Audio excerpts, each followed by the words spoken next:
December 7th, 1944. The frozen mud of Bastogne crunched beneath the tracks of the recovery vehicle as Hauptmann Werner Vogel stood in the pre-dawn darkness, watching his men chain the abandoned American machine to their Famo heavy transport. This wasn't just another derelict left behind in the chaos of the Ardennes offensive. This was an MSEPT self-propelled gun, and Berlin wanted it intact. If you're enjoying this deep dive into the story, hit the subscribe button and let us know in the comments from where in the world you are watching from today. The Americans called it the Priest, supposedly because the pulpit-like machine gun mount resembled a preacher's platform. Vogel didn't care about nicknames. What mattered was the intelligence value. For 3 years, German artillery crews had been hearing troubling reports from every front. American mobile artillery appeared in unprecedented numbers, firing at rates that seemed impossible, supporting armoured thrusts with a flexibility that German self-propelled guns couldn't match. How were they doing it? The MSEPT had been knocked out near the Bastogne perimeter during the opening hours of the German counteroffensive. Its crew had abandoned it after taking hits from a concealed 88mm gun, but the vehicle had survived remarkably well. No catastrophic fire, no ammunition explosion, just a damaged track and some penetrating hits to the superstructure that had convinced the American crew to bail out and fall back with their infantry. What made this particular capture valuable wasn't the damage. It was timing and completeness. The vehicle retained its main gun, its fire control equipment, even some of its ammunition. More importantly, German intelligence had been requesting an intact MSEPT for evaluation since American forces landed in North Africa 2 years earlier. Now, finally, they had one. Vogel had spent 12 years as an artillery officer before the war, working with Rheinmetall on field gun development. He understood trajectory calculations, propellant charge, the delicate mathematics of indirect fire. German artillery was among the finest in the world, built on traditions extending back to Frederick the Great. Yet here he stood in the bitter cold of a Belgian winter, watching a captured American gun being loaded onto a transport, knowing that German gunners were being systematically outshot by crews using equipment that looked crude by comparison. The journey to the testing facility at Kummersdorf took 4 days through a Reich increasingly paralysed by Allied air power. The MSEPT travelled on a flatbed rail car, covered with tarps and camouflage netting to hide it from the fighter bombers that now owned the daylight skies. Vogel travelled in the same train, unable to sleep, his mind cataloguing questions that needed answers. He'd examined destroyed MSEPTs before, picked through burned-out wrecks in Normandy, but never had he possessed an intact specimen to evaluate, systematically.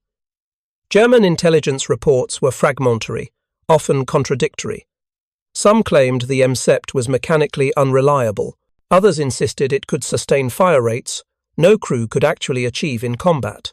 Still others focused on its open-topped fighting compartment, calling it a death trap vulnerable to artillery fragments and small arms fire.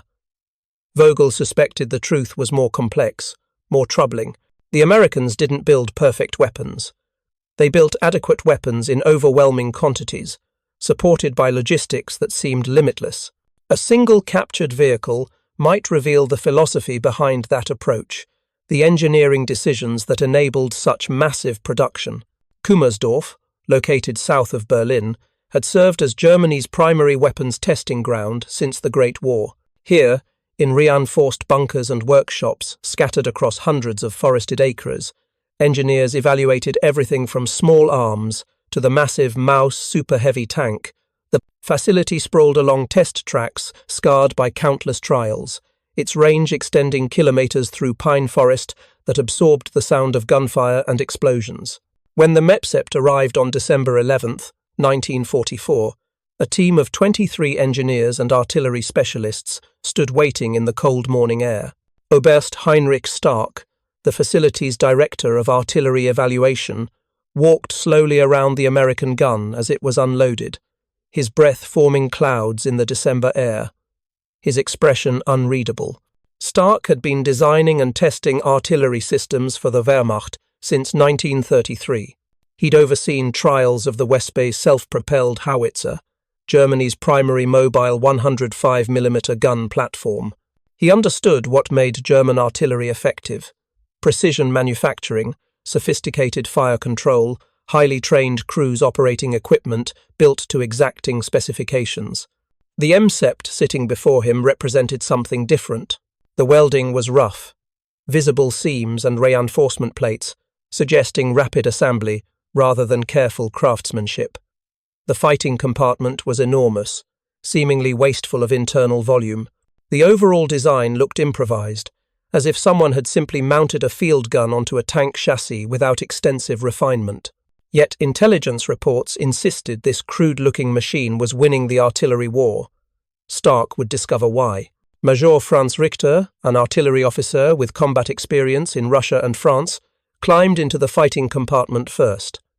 His immediate impression was space. So much space, German self-propelled guns packed every cubic centimetre with ammunition, equipment, fire control systems.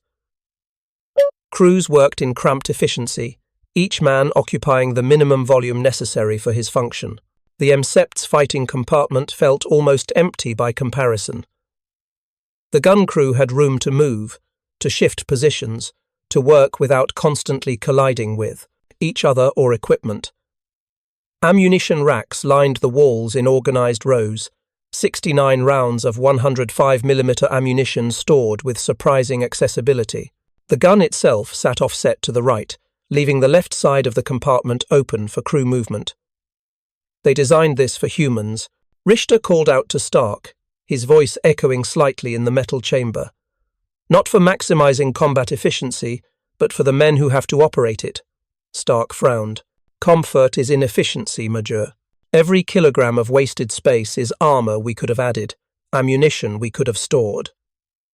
Perhaps, Richter replied, running his hand along the smooth interior. But consider crew fatigue.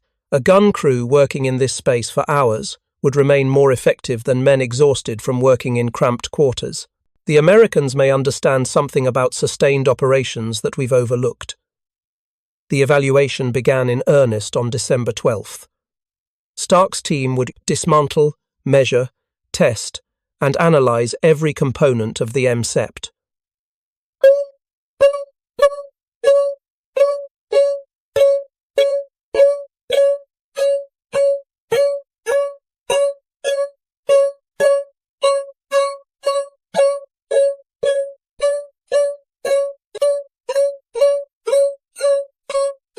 Most importantly, they would compare it directly to Germany's Wespe, the vehicle it most closely resembled in role and purpose. Lieutenant Karl Zimmermann, a mechanical engineer from Henschel, led the power plant evaluation.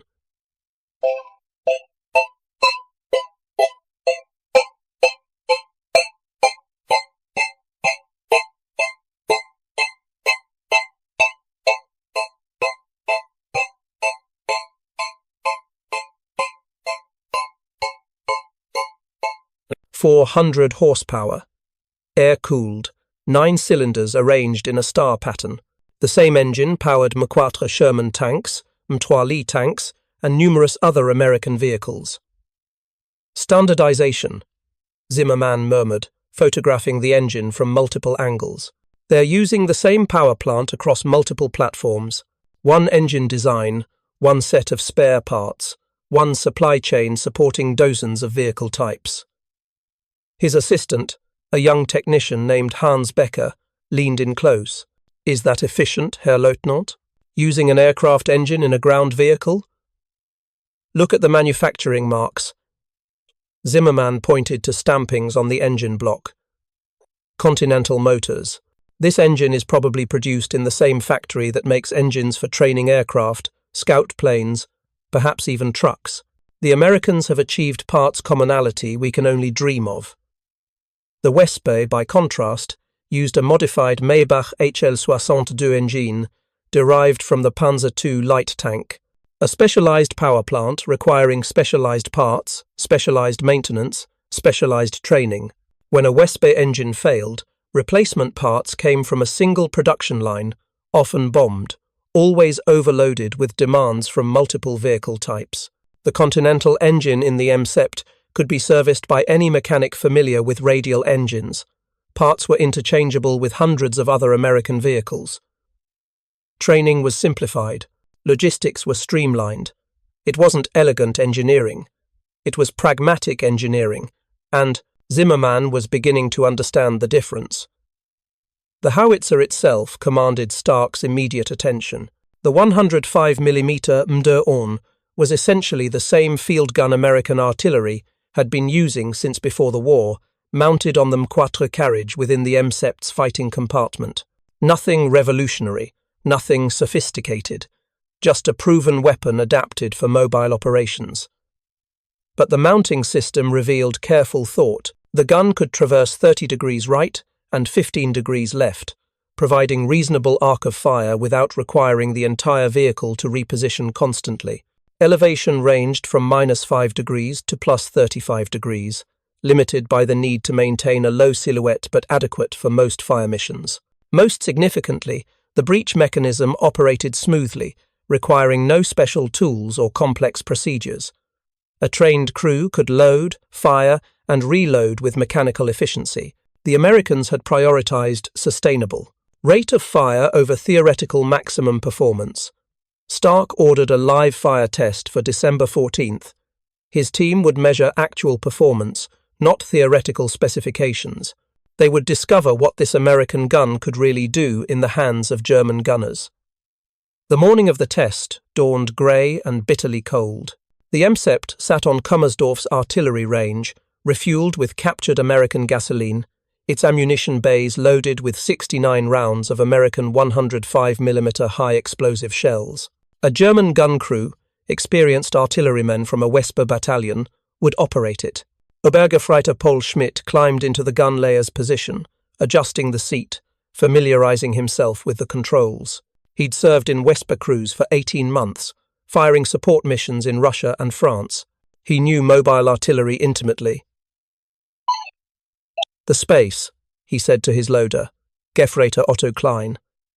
"I can actually move without hitting something." Constantly fighting each other for elbow room. Klein was already examining the ammunition storage. 69 rounds. "We carry 32 in the Wespe, sometimes 40 if we're overloaded. And look how they're organized. I can reach any shell without crawling over equipment or other crew members." The gun commander, Feldwebel Martin Bauer, stood in the fighting compartment with a clear view of the entire crew and the target area. In a Wesper, the commander's position was cramped, his visibility limited by the low superstructure necessary to minimize the vehicle's profile. Here, he could observe, direct, and coordinate without obstruction. "Commence firing," Stark ordered through the radio. "Sustained fire. Normal combat pace. I want actual performance, not theoretical maximum." Bauer gave the fire command. Schmidt laid the gun on target. Klein loaded the first shell, sliding it smoothly into the breech from the ready rack immediately beside him. The breech closed with a solid, metallic sound. Fire! The 105mm howitzer roared, the concussion washing over the observers in their sheltered position 300 meters away. The MSEPT rocked slightly on its suspension, but remained stable. Inside the fighting compartment, the crew was already in motion. Klein had the second shell loaded before Schmidt finished relaying the gun after recoil. The breech slammed shut. 5 seconds after the first shot, the second round was away. Third round. Fourth round. Fifth round. The German crew settled into a rhythm, their movements becoming smoother as they adapted to the American system. Klein discovered he could maintain steady ammunition flow without fatigue. The shells were right there, organized, accessible. No wrestling with awkward storage. No straining to lift rounds from floor-level racks. After 2 minutes of sustained fire, Stark counted 15 rounds expended. 7.5 rounds per minute, sustained. He checked his notes. A Wesper crew could theoretically fire 6 rounds per minute, but in practice, sustained fire typically averaged 4 to 5 rounds per minute, as crews tired and ammunition handling became more difficult in the cramped fighting compartment. "Continue firing," Stark ordered, his voice carrying a note of disbelief. The Msept continued its mechanical thunder. 8th minute. 60th round. The crew showed no signs of slowing. Klein was still moving smoothly, loading shells with the same efficiency he'd shown at the start. Schmidt's gun laying remained precise. Bauer's fire commands came at steady intervals. After 10 minutes, 69 rounds had been expended. The gun crew climbed out, breathing hard but not exhausted. Schmidt's hands weren't shaking.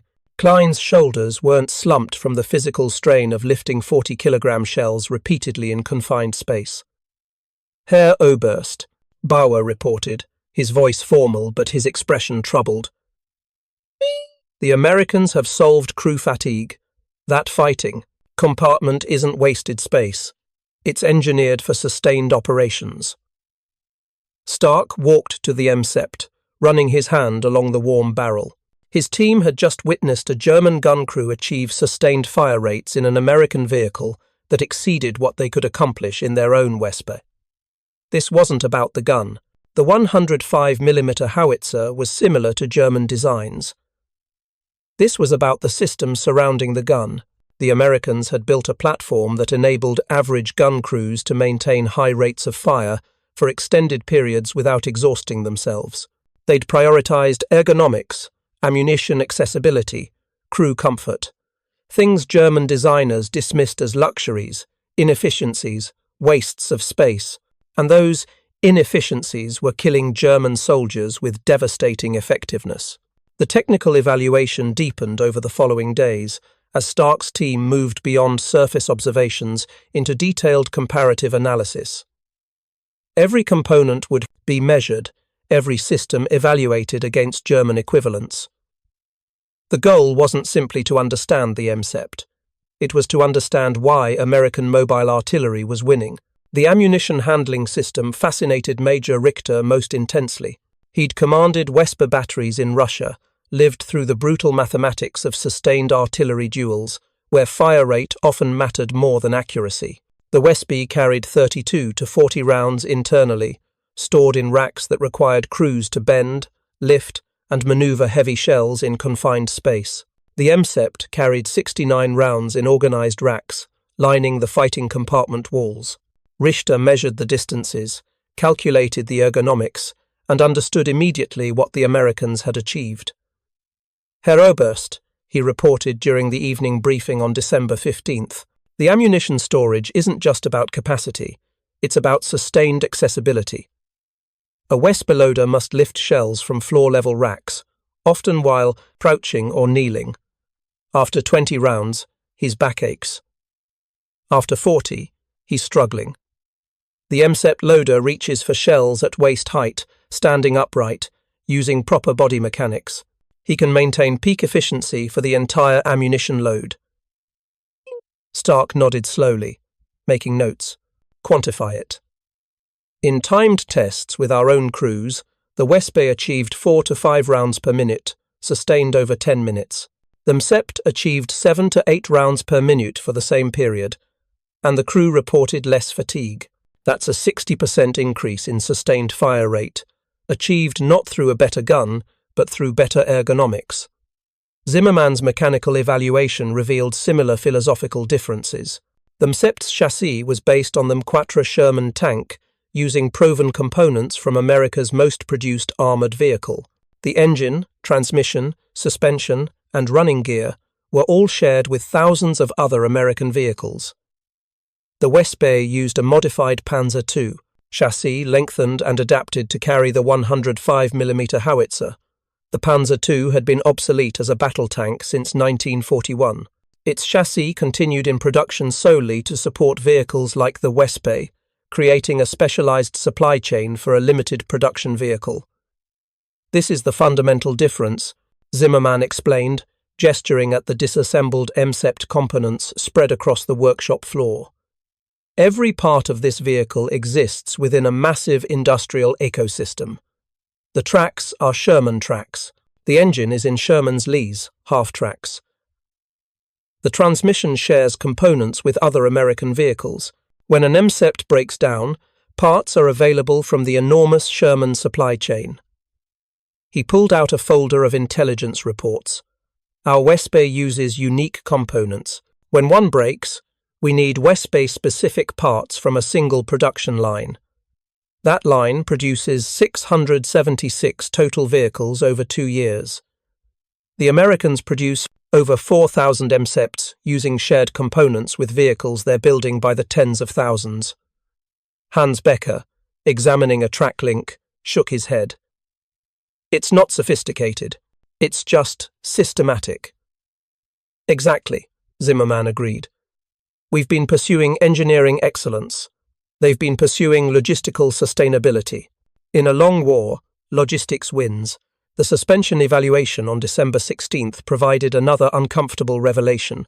Lieutenant Werner Hauptmann, a specialist in tracked vehicle dynamics, put the MSEPT through cross-country trials that would stress its running gear to failure points. The MSEPT used vertical volute spring suspension, the same system on Sherman tanks, simple coil springs supporting paired road wheels. Nothing sophisticated, nothing innovative. Agricultural machinery used similar systems. Yet the design worked reliably, with minimal maintenance requirements. Hauptmann compared performance to captured data on the Wespe's suspension, derived from the Panzer II's torsion bar system. On paper, torsion bars were superior, more compact, better weight distribution, smoother ride characteristics. In practice, German tankers and assault gun crews reported constant maintenance issues. Torsion bars cracked, mounting points failed, repairs required specialized tools and extensive disassembly. After running the MSEPT over Kummersdorf's punishing test course for 6 hours, Hauptmann's maintenance team found minimal wear. Track tension remained stable. Springs showed no signs of stress fractures. The system absorbed impacts that would have damaged more sophisticated designs. It's overbuilt, Hauptmann reported, deliberately designed with excessive strength margins, less efficient in terms of weight and space, but far more reliable in field conditions. They've traded theoretical optimization for practical durability. Stark was beginning to see the pattern. Every American design decision prioritized sustained operations over peak performance. The MSEPT wasn't the best self-propelled howitzer theoretically possible. It was the best self-propelled howitzer practically achievable with America's industrial capabilities, operated by average crews, supported by simplified logistics. Germany had been building aristocratic weapons, sophisticated, powerful, requiring elite operators and specialist support. America had been building democratic weapons adequate, reliable, operable, by common soldiers supplied through streamlined logistics. The fire control evaluation revealed the same philosophy. Oberleutnant Gustav Schneider, a gunnery specialist, examined the MSEPT sighting systems with professional interest. The periscopic sight was straightforward. No sophisticated range-finding equipment. No complex reticles requiring extensive training to interpret. Just a simple optical system any competent gunner could learn quickly. German artillery fire control emphasized precision, sophisticated sights, detailed range tables, careful calculations. German gunners trained for months to master their equipment. The results were impressive when everything worked perfectly, when highly trained crews had time to lay their guns carefully. German artillery achieved remarkable accuracy. The American system assumed different conditions. Gunners might be hastily trained. Equipment might be operated by average soldiers, not elite specialists. Battles required volume of fire more often than pinpoint accuracy. The MSEPT's fire control reflected these assumptions. It's designed for adequate performance by adequate crews, Schneider reported. Not maximum performance by elite crews. In sustained combat, this approach probably achieves better results because more guns remain operational and more crews can use them effectively. If you find this story engaging, please take a moment to subscribe and enable notifications. It helps us continue producing in-depth content like this. December 18th brought the comparative field trial that would crystallize everything Stark's team had learned. A Wespe was brought to Kummersdorf, fully operational, crewed by experienced artillerymen, Side-by-side testing would reveal the true operational differences between German and American mobile artillery philosophy. The trial scenario was simple. Sustained fire mission, 10 minutes duration, maximum practical rate of fire, standard combat conditions. Both vehicles would engage the same target area. Observers would measure rounds fired, crew fatigue, mechanical reliability, and practical effectiveness. The Westby crew, veterans of the Eastern Front, knew their vehicle intimately. They'd fired thousands of rounds in combat, supported panzer divisions through countless battles. Their vehicle was well maintained, operating at peak efficiency. This would be a fair comparison. German crew, German vehicle, German methods versus German crew, American vehicle, American methods. At 0800 hours, both vehicles opened fire simultaneously. The thunder rolled across Kummersdorf's ranges as two 105mm howitzers began their mechanical dialogue with distant target markers. The Westby crew worked with practiced efficiency in their cramped fighting compartment. The gun layer adjusted aim after each shot. The loader wrestled shells from their storage racks, lifting, positioning, loading. The commander called fire commands, watching through his limited vision ports. They achieved 5 rounds per minute, excellent performance maintained through skill and experience. In the MSEPT, a different German crew, equally experienced, was discovering what the American system enabled. The spacious fighting compartment allowed smooth crew coordination. Ammunition came readily to hand. The gun layer had clear visibility. After 2 minutes, they were sustaining 7 rounds per minute without apparent strain. After 5 minutes, the differences became stark. The Westby crew was tiring. The loader's movements had slowed fractionally. In the cramped compartment, heat from the gun breech made conditions increasingly uncomfortable. They'd maintained impressive performance, but the physical demands were accumulating. The MSEPT crew continued their steady rhythm. The spacious compartment dissipated heat better. The loader could maintain proper lifting mechanics. The entire crew could breathe, move, and function without fighting their own vehicle's geometry. After 10 minutes, the results were definitive. Wesper, 47 rounds fired. Crew exhausted, particularly the loader who'd lifted over 1,900 kilograms of ammunition in confined space. Vehicle functioning normally, but crew effectiveness declining. Mesept, 74 rounds fired. Crew fatigued but still capable of sustained operations. Vehicle functioning normally, crew reporting they could continue indefinitely at current pace. The German gun crew climbed out of the MSEPT in silence. They'd just achieved fire rates in an American vehicle that exceeded their best performance in German equipment, and they'd done it with less exhaustion, less strain, better crew coordination. Feldwebel Ernst Krüger, the Westby commander, stood looking at both vehicles with an expression that mixed professional respect with deep frustration. Herr Oberst, he addressed Stark quietly, that American vehicle isn't better than our Westby in any single component. The gun is similar. The chassis is adequate but not superior. The armor is comparable, but the system, the complete system, is better than ours. Stark nodded slowly. Explain. The Westby is built to maximize firepower in minimum space. Every cubic centimeter serves the gun, but we forgot that humans operate the gun. The Americans remembered. They gave their crews room to work, to breathe, to sustain operations. Over hours of combat, that difference becomes decisive. Major Richter added his analysis. It's not just the fighting compartment. It's the ammunition capacity, the parts commonality, the simplified maintenance. An MSEPT can operate longer between resupply.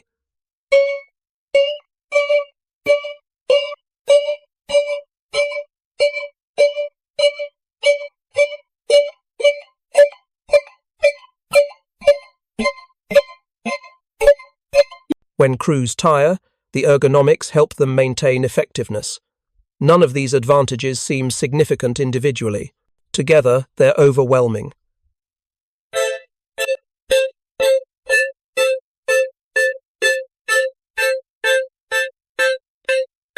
The production analysis delivered the most devastating conclusions. Intelligence reports indicated American factories had produced 4,315 MSEPs between February 1942 and February 1945. Germany had produced 676 Wespis in the same period, and production had ceased in June 1944 when Soviet forces approached the Warsaw factory. Zimmermann presented the mathematics to Stark's assembled team. "Gentlemen, the Americans outproduced us 6-1 in comparable self-propelled howitzers, but effective strength multiplies far beyond raw production numbers. Their parts commonality means higher operational readiness. Their ergonomics means sustained higher fire rates. Their logistics support more vehicles in action simultaneously." He paused, letting the numbers settle. At any given moment on the Western Front, the Americans probably have 3 or 4 times as many self-propelled howitzers actually firing compared to what we can field, not because they build better vehicles, but because they built a better system. The reliability testing continued through December 21st. The MSEPT ran continuously, firing at intervals to simulate combat conditions, traversing Kummersdorf's cross-country course, operating in the bitter cold of a German winter. The goal was to discover failure points, to understand maintenance requirements, to compare American and German approaches to reliability engineering. After 4 days of sustained operations, the MSEPT showed remarkable durability. Minor track wear, normal for the mileage. Oil consumption within expected parameters. No mechanical failures.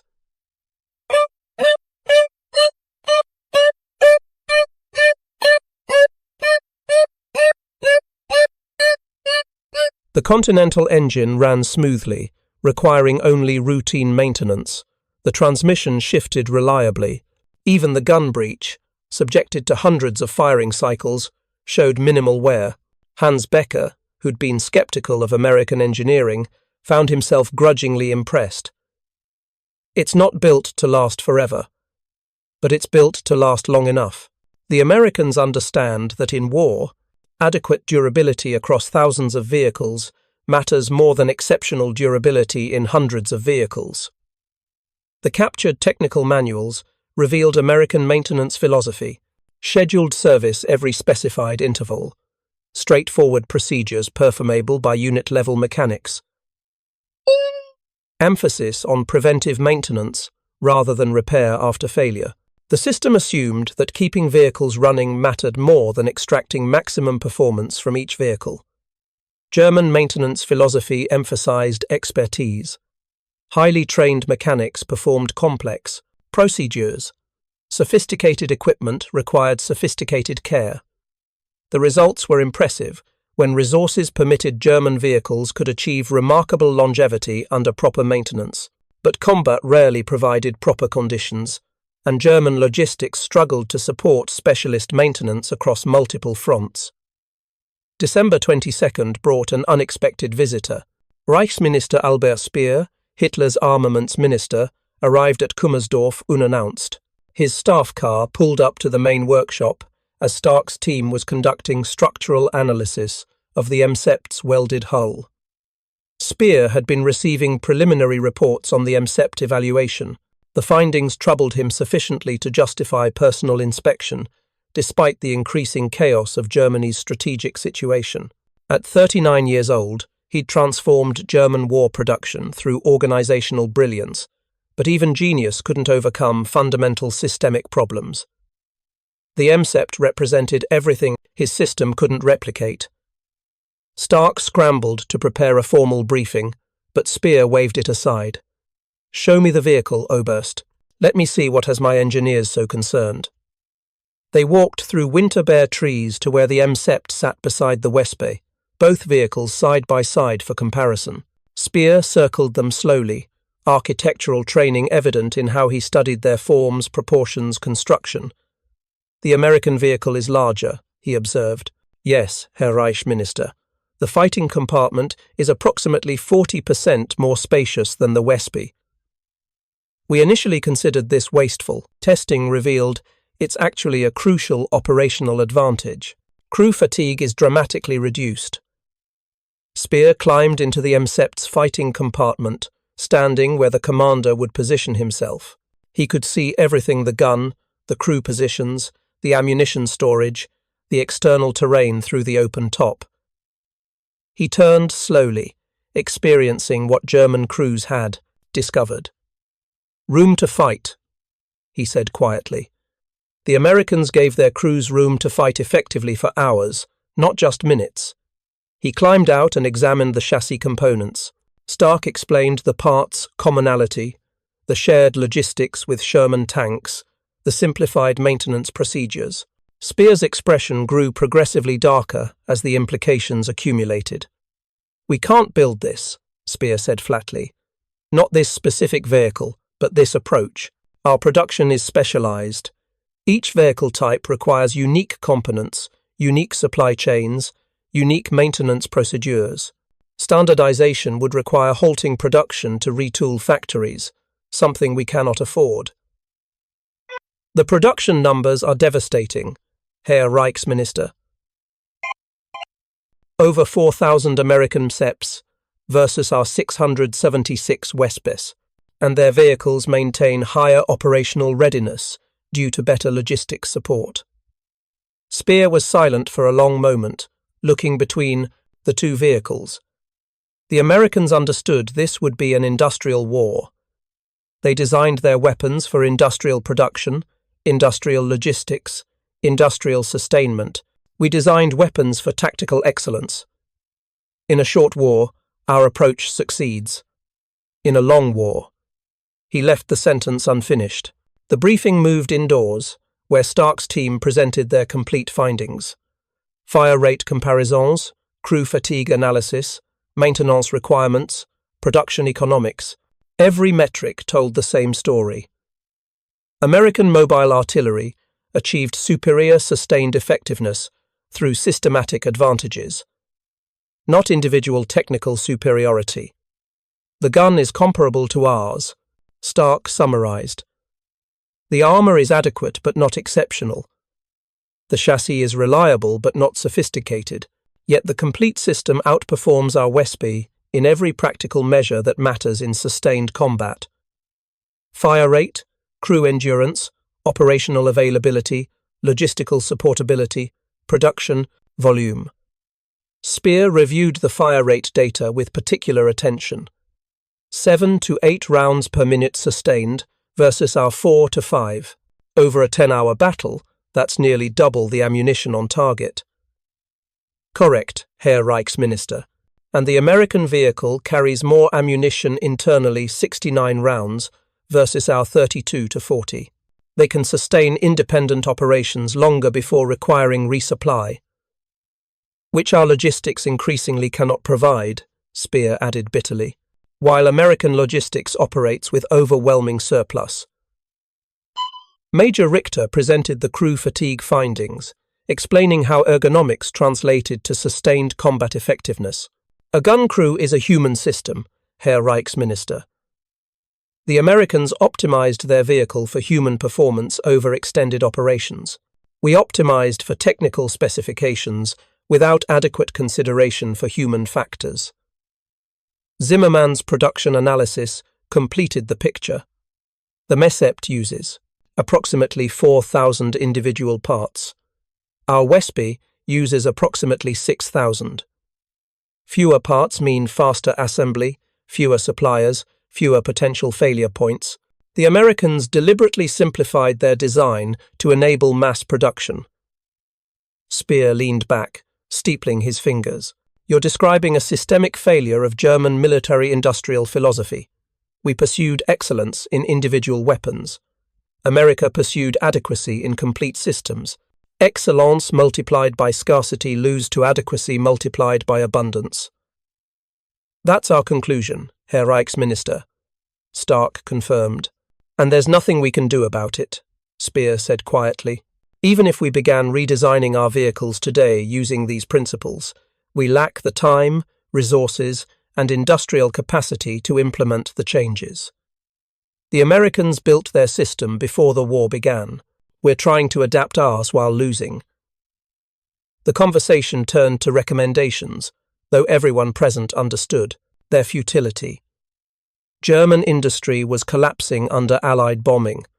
Transportation networks were failing. Material shortages affected every production facility. Skilled labor was dead in Russia or drafted into desperate infantry units trying to hold collapsing fronts. "Your findings will be documented," Speer promised. "Perhaps after this war, Germans will remember that industrial conflicts require industrial solutions. Technical excellence without industrial capacity is merely expensive failure." As Speer's staff car disappeared into the winter darkness, Stark stood beside the M-Sept with Major Richter. They'd performed their duty, analysed enemy equipment, identified superior methods. None of it would change the war's outcome. "We've written an autopsy report," Richter said softly, "on German artillery doctrine while the patient still breathes. That may be the saddest task an officer can perform." The final week of evaluation focused on tactical implications. How would American mobile artillery operate in practice? What doctrinal advantages did their system enable? What could German forces do to counter American fire superiority? Feldwebel Kruger, the Westbay commander who'd participated in the comparative trials, led this analysis. His combat experience provided perspective the technical specialists lacked. He'd fought American artillery in Normandy, experienced their devastating effectiveness firsthand. "The Americans' mass fires," he explained to Stark's assembled team, "not just mass guns, which we can also do when circumstances permit. They mass sustainable fires. Their guns can maintain high rates for extended periods. Their logistics keep ammunition flowing forward. Their crews can fight for hours without exhausting themselves." He used a chalkboard to illustrate. Consider an artillery duel. German battery of 6 Westbys versus American battery of 6 M-Septs. Initially, we achieve comparable fire rates. Perhaps we're even slightly superior because our crews are more experienced. After 30 minutes of sustained firing, our crews are tiring. Our ammunition supply is running low because we carry less internally. We must slow our fire rate or cease firing to await resupply.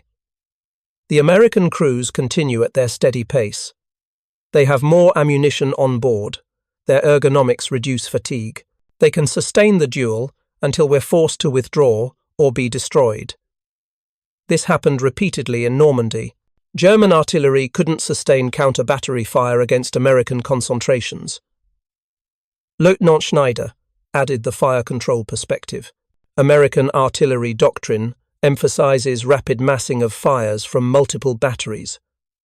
Their simplified fire control procedures enable faster coordination.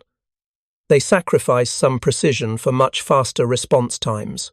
Against area targets, concentrations of infantry, supply columns, defensive positions, volume of fire matters more than pinpoint accuracy. The tactical conclusions were grim. American mobile artillery provided better sustained support to armoured operations. German formations attacking American positions faced continuous artillery fire from guns that could maintain high rates indefinitely. American logistics ensured ammunition, fuel, and spare parts flowed forward constantly. The 150mm guns mounted on Hummel self-propelled howitzers outranged American 105mm weapons significantly. German fire control could achieve remarkable precision when conditions permitted. German crews were often more experienced. None of these advantages offset American systemic superiority in sustainability, logistics, and mass production. Stark's final report, completed on December 27, 1944, ran to 83 pages with technical appendices. The executive summary opened with brutal honesty. The M-Sept 105mm howitzer carriage represents a fundamental challenge to German mobile artillery doctrine. The vehicle achieves superior operational effectiveness not through technical excellence, but through systematic design. Optimization for sustained combat operations, simplified logistics, and mass production. German response emphasizing technical performance improvements cannot overcome American advantages in industrial capacity, parts standardization, and ergonomic design.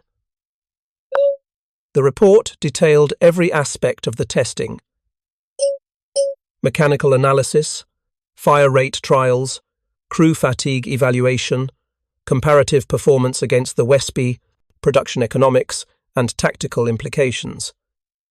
But Stark structured it around three fundamental conclusions that would disturb anyone reading it. First, sustained fire rate was the supreme tactical virtue in mobile artillery.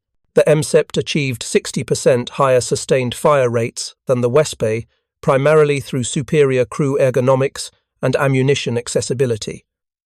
Over extended battles, this translated to dramatically more ammunition on target, without increasing the number of guns deployed. Second, parts standardization multiplied effective force strength more efficiently than increasing raw production numbers. The MSEPT shared components with thousands of Sherman tanks and other vehicles, enabling simplified logistics and higher operational readiness. German specialized vehicles required unique supply chains that strained resources even when transportation networks functioned. Third, design philosophy reflected strategic understanding. America had designed for industrial war, long, attritional, dominated by logistics and production capacity. Germany had designed for tactical war, short, decisive, dominated by technical excellence and crew skill. Reality had matched American expectations. Stark included recommendations, knowing they were futile. Prioritize reliability and maintainability over maximum performance. Types to simplify logistics. Design for operation by average crews rather than elite specialists. Build adequate weapons in large numbers rather than excellent weapons in small numbers. Accept that in industrial warfare, sustainable adequacy defeats unsustainable excellence. These principles contradicted German military tradition extending back centuries. Prussian armies had won through superior training, discipline, and equipment quality. The Wehrmacht had conquered Europe with technically advanced weapons operated by highly skilled soldiers. But 1944 was not 1870. Modern industrial war rewarded different virtues. The nation that mastered mass production, simplified logistics, and sustainable operations would prevail regardless of opponents' tactical excellence. Thank you for watching. For more detailed historical breakdowns, check out the other videos on your screen now, and don't forget to subscribe. On December 29th, Stark personally delivered the report to Speer's Berlin office. The city bore fresh scars from the previous night's bombing raid. Speer received him in an office dimly lit by emergency power, surrounded by maps showing Germany's contracting frontiers. "Your report confirms what I suspected," Speer said after reading the executive summary. "The Americans defeated us in their factories before we ever met them on battlefields. Their industrial philosophy enabled them to build adequate weapons in overwhelming quantities, while we built excellent weapons in insufficient numbers. Can this information help us, Herr Reichsminister?" Speer shook his head slowly. "We're beyond strategic adjustments. We're simply trying to prolong the inevitable. But your work may help future German military planners understand that wars are won in factories and design bureaus as much as battlefields." He looked at reconnaissance photographs on his wall, showing American supply dumps in France. Endless rows of vehicles, ammunition, fuel, drums, spare parts. They didn't just build more tanks and guns, they built complete industrial systems supporting those weapons. Logistics, maintenance, training, all optimized for sustained operations. We built weapons. They built warfare infrastructure. The MSEPT is just one example, Stark said. Intelligence reports suggest similar systematic advantages in their tank production, aircraft manufacturing, even infantry weapons. The Sherman tank reports reached similar conclusions, Speer confirmed. Superior reliability and maintainability offset technical limitations. American forces keep more vehicles operational through better logistics and simpler maintenance. It's the same pattern across all their equipment. Stark hesitated, then asked the question troubling him since testing began. Could we have built something like the MSEPT? Not now, but in 1939 when we still had time and resources? Speer considered carefully. Technically, yes. We had the engineering capability. But culturally, philosophically, I doubt it. German military tradition emphasizes quality over quantity, technical excellence over industrial efficiency. Building something good enough violates our instincts. We would have designed something more sophisticated, more complex, more difficult to produce. And lost anyway. Perhaps. But we would have lost with superior individual weapons. That's supposed to provide consolation, though I find little comfort in it. As Stark prepared to leave, Speer added one final thought. Your report will be archived. Someday when Germany rebuilds, if Germany rebuilds, military planners will study it. They'll learn that modern war is fundamentally industrial. The nation that masters production, logistics, and sustainability wins, regardless of tactical excellence. Will anyone listen, Herr Reichsminister? Probably not immediately. Military traditions die slowly, but perhaps after enough defeats, wisdom emerged from necessity. Remained at Kummersdorf through January 1945, available for additional study. But the facility's focus shifted to more immediate concerns, preparing equipment for the desperate defense as Soviet forces approached from the east. On February 3, 1945, Stark received orders to destroy all captured Allied equipment to prevent recapture. The MSEPT was to be demolished thoroughly, ensuring no technical intelligence value remained if Soviet forces overran the facility. Before the demolition team arrived, Stark spent one final hour with the vehicle that had revealed so much about why Germany was losing.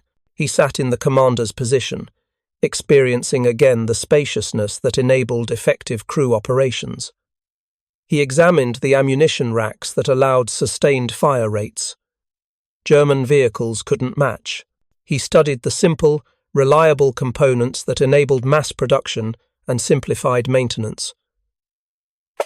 You weren't the best self-propelled howitzer, technically possible, he said quietly to the empty fighting compartment. You were the best one practically achievable for the war America needed to fight. That was enough. The MSEPT was destroyed by demolition charges on February 4, 1945. But Stark's report survived, filed in archives eventually captured by Allied forces. Post-war military analysts studied it extensively, finding in its pages a remarkable document.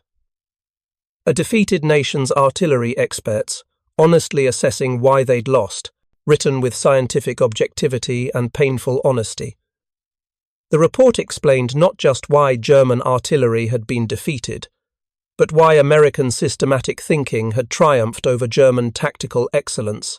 It demonstrated that modern industrial warfare rewarded different virtues than historical military tradition emphasized. Years later, military historians would recognize Stark's report as one of the most important analyses of World War II mobile artillery. It explained why America's modest 105mm self-propelled howitzer had proven more effective than Germany's more varied and sometimes technically superior artillery systems. The lessons influenced post-war military procurement across NATO. Reliability, maintainability, parts standardization, and crew ergonomics became primary design considerations rather than afterthoughts. The American approach, building adequate weapons in overwhelming quantities, supported by streamlined logistics, became the model for Western military equipment development. The MSEPT priest itself continued serving long after the war that birthed it. American forces used MSEPTs extensively in Korea, where their reliability and sustained fire rates proved as valuable as they had in Europe. The vehicles eventually equipped numerous NATO armies, Israeli forces, and other American allies. Some remained in service into the 1970s, 3 decades after their initial design. The Vesper, by contrast, died with the Third Reich. The specialized Panzer II chassis wasn't worth preserving. The vehicle represented obsolete design philosophy, technically competent but strategically inadequate. A few examples survived in museums, preserved as reminders of German engineering that had prioritized wrong virtues for industrial warfare. Stark's final entry in his personal log, written on February 3, 1945, captured his feelings about the entire evaluation. We examined the MSEPT, expecting to find inferior equipment. We found instead a superior system. We sought confirmation of our technical excellence. We found instead explanation of our defeat. This is the nature of honest engineering analysis. It reveals truth regardless of preference. The Americans built the correct artillery system for total industrial war. We built impressive machines for a war that never existed. History will judge which approach was wiser. The test MSEPT was gone, destroyed to prevent Soviet capture. But its lessons remained, documented in 83 pages of careful German engineering analysis that admitted what few defeated armies ever acknowledge. The enemy had understood the war better, designed better solutions, and won through systematic superiority rather than luck or numbers alone.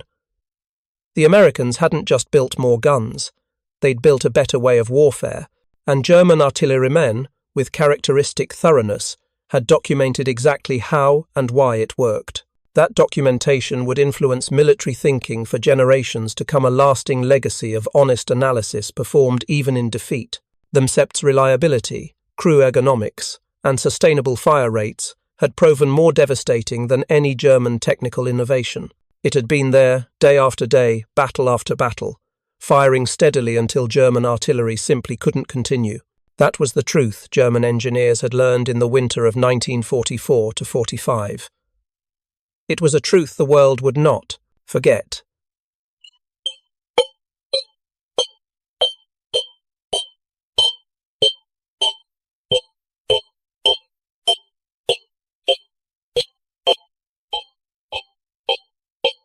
Forget weapons, mass-produced, supported by streamlined logistics, operated by well-supported crews, could defeat technically superior equipment, hindered by specialized supply, inadequate production, and design philosophies that forgot humans operated the weapons. The MSEPT Priest wasn't the best self-propelled howitzer ever built, but it was exactly the right howitzer for the war America fought, and that made all the difference. Thank you for watching. For more detailed historical breakdowns, check out the other videos on your screen now, and don't forget to subscribe.